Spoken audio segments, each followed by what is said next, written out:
This is a Denro watch from the 1950s, and here's everything that I was able to find out about Denro.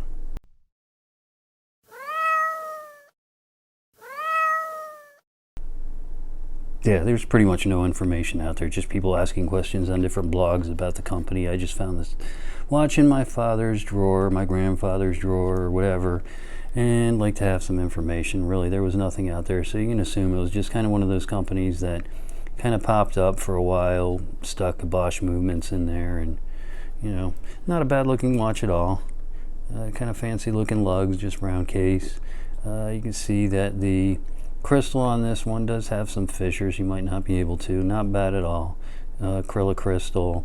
This watch does have a whitish dial with some spots on it, and then you can see the Arabic numerals at 12, 1, 3, 5, 6, 7, 9, 11, and then just dots at 2, 4, 8, and 10 o'clock. And I don't have a Geiger counter to test it, but it looks like the numerals may have had radium in there. Not sure about that exactly, not overly concerned about it. Now on to the dimensions of the watch. This is what I know about the watch. It does have a 32.3 millimeter 10 rolled gold plate case.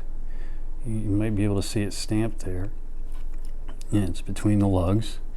Lug to lug on this is 38 millimeters.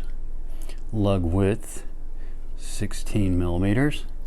Thickness is 11.2 millimeters. It does have a screw down stainless steel back.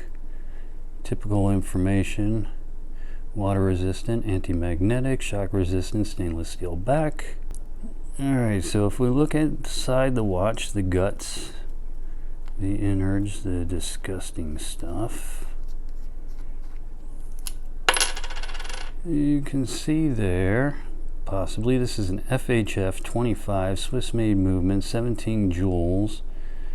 And if I can focus in there, it says Denro Import Corporation.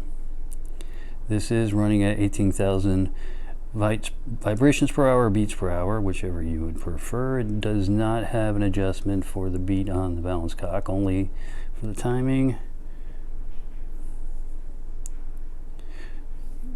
Not an uncommon movement. And this does have manual wind, obviously, power reserve of 40 hours. Alright, that's what it looks like on a 6.5 inch wrist, 32.3 millimeters. Not bad.